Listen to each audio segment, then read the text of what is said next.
Doctor Morris, উনি কিন্তু ইউএনের special rapporteur, তাকে কিন্তু এখানে নিয়ে আসা হয়েছিল। ওনার নেতৃত্বে সিআইডিতে আমরা 2 দিনের একটি কর্মশালা গ্রহণ করি।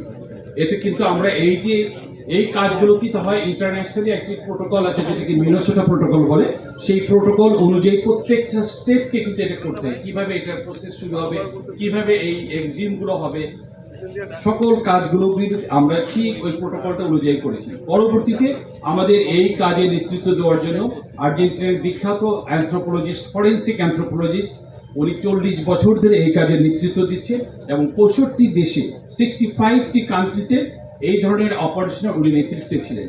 সেই লুইস ফন্ডেরবার্গ, উনিও আমাদের সাথে ছিলেন, আপনারা জানেন। আমরা ওনাকে নিয়েও কিন্তু সিআইডিতে আমাদের সকল স্টেক হোল্ডার যারা ছিল তাদেরকে নিয়ে কিন্তু আমরা কর্মশালার আয়োজন করি এবং সেই সকল ডে লং কর্মশালায় প্রত্যেকটা স্টেক হোল্ডারকে আমরা প্রশিক্ষিত করেছি as per the Minnesota protocol. Even there আমি আপনাদেরকে বলছি যে গোরখাদক যিনি, তাকেও কিন্তু প্রশিক্ষিত করা হয়েছে যে এটি কিভাবে করা হবে। এই কাজটি অত্যন্ত মর্যাদাপূর্ণ একটি কাজ। যারা জীবন দিয়ে গেছে তাদের পরিচয় শনাক্ত করার জন্য আমরা প্রথমেই 7ই ডিসেম্বর, আপনাদের মনে আছে, আপনাদেরকে আমরা বলেছিলাম যে আমরা আপনাদের দোয়া চাই, আমরা যেন আপনাদের সহযোগিতা চাই এই কাজটি যেন আমরা সুন্দরভাবে করতে পারি।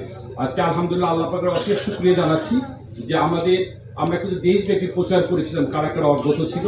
আমরা 9টি আবেদন পেয়েছিলাম এ পর্যন্ত, তারা তাদের স্যাম্পল আমাদেরকে দিয়েছিল। আল্লাহর হাজার শুকুর যে আমরা 8 জনকেই পরিচিতি শনাক্ত করতে পেরেছি। আজকে সেই সকল পিতামাতা, আমি একদিক দিয়ে বলবো ভাগ্যবান পিতামাতা, যারা শহীদদের গর্বিত পিতামাতা, তাদের কাছে আমরা তাদের সন্তানদের, তাদের অফস্প্রিংদের এই খবরটিকে বুঝিয়ে দেব এবং তারা জানতে পারবেন যে এখানে তার প্রিয় বুকের ধন এখানে শুয়ে আছে। এবং আমরা আল্লাহর দরবারে প্রার্থনা করছি যে তাদেরকে আল্লাহ যেন জান্নাতুল ফেরদাউসের উচ্চ মর্যাদা সেখানে দান করেন এবং আমরা আমাদের দেশকে আরো সামনে এগিয়ে নেওয়ার জন্য যে দেশপ্রেম, যে কাজটি প্রথম কিন্তু বাংলাদেশে হয়েছে, এটি যারা এখানে নেতৃত্ব দিয়েছেন ওনারা সকলে আছেন, তাদের প্রতি আমাদের সিআইডির পক্ষ থেকে আমরা কৃতজ্ঞতা জানাচ্ছি। এটি নিয়ে মুক্তিযুদ্ধ বিষয়ক মন্ত্রণালয়ে আমাদেরকে দায়িত্ব দেওয়া হয়েছিল। আমরা সকল স্টেক হোল্ডারকে সাথে নিয়ে, এটি অত্যন্ত টায়ারসাম কাজ ছিল। আপনারা জানেন প্রথম দিন আমরা মাত্র 2টি লাশ উঠাতে পেরেছিলাম, তারপরে কন্টিনিউয়াস একদম 7ই ডিসেম্বর থেকে 25শে ডিসেম্বর পর্যন্ত আমরা অ্যাজ পার দ্য কোর্টের ডিরেকশন 114টি ডেড বডি আমরা উঠিয়েছি। তার ভিতর থেকে আমরা প্রত্যেককে আমরা ম্যাজিস্ট্রেট সহ যেরকম জিনিসগুলো করা সেটা করেছি। আমাদের ফরেন্সিক এক্সপার্ট যারা ছিল বিভিন্ন মেডিকেল কলেজে, তারা অক্লান্ত পরিশ্রম করেছে।